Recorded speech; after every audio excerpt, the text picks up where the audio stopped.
fi văzut ce boși am învins, ce armuri am căpătat, câte tone de aur am strâns de acolo, nici n-am ce face, așa mulți ies. Bă, lasă, că și așa nu o să ajungi tu la armura mea. Arată super fain, dar mai mult de 2 armuri nu dă. Și înainte să am armura asta de căcat, am fost și eu prin câteva raiduri pe acolo, așa, împușcam elfițe, vânam ponei, așa, piu, piu, piu, ce mai faceți? Sunteți indirect copii că părți Iară șeful. Aha, na, ne vedem mai târziu. Ok. Hai. Bună seara, doamnelor și bine v-am găsit. Bietele de azi. O familie din satul Năculai Putele terorizată de fantome. Mai multe detalii mai târziu. Și avem noi informații despre dezastrul economic ce ne-a izbit țara.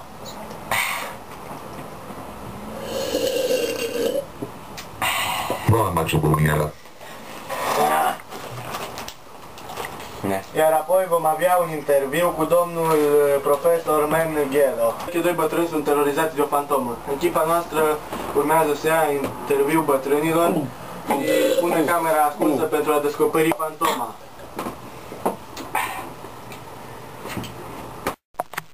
Acum îl vom intervieva pe domnul Moș Spargă Gură. Hai.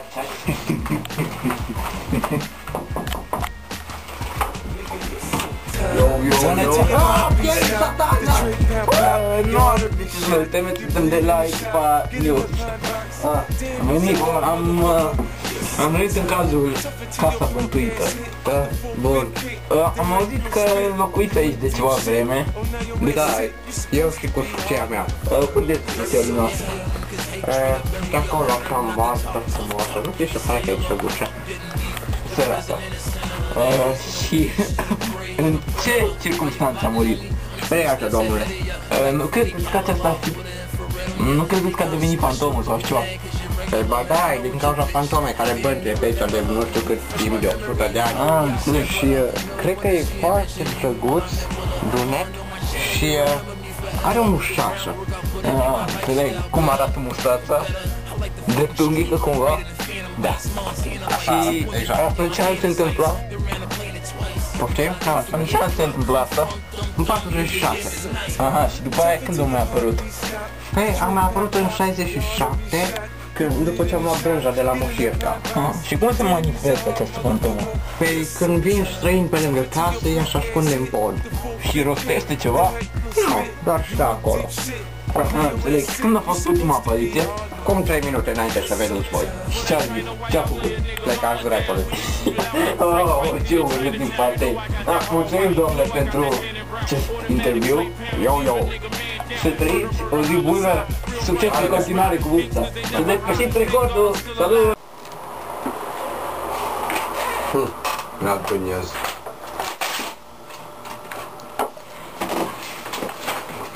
Oh! Porn! Ne. Don't shoot me, give me watermelon! Bă, dar astea-s reclame, omule! Bune. Bună dimineața, doamnelor și domnilor. Bine v-am regăsit. Și să vine vista! Cine eu, cu care am luat ce important. Bine v-am regăsit astăzi. Acum vă prezentăm prima și noua băutură Chicken Gone Wild. Este vorba de Wee Shake. Această mâncare este foarte savuroasă. Ea este fabricată prin adunând toate recipientele și le băgând într-un storcător așa, frumos. Și uite rezultatul, Wee Shake! Ia să bem puțin. Asta e Wee Shake! Doar la Chicken Go Wild! Wee Shake!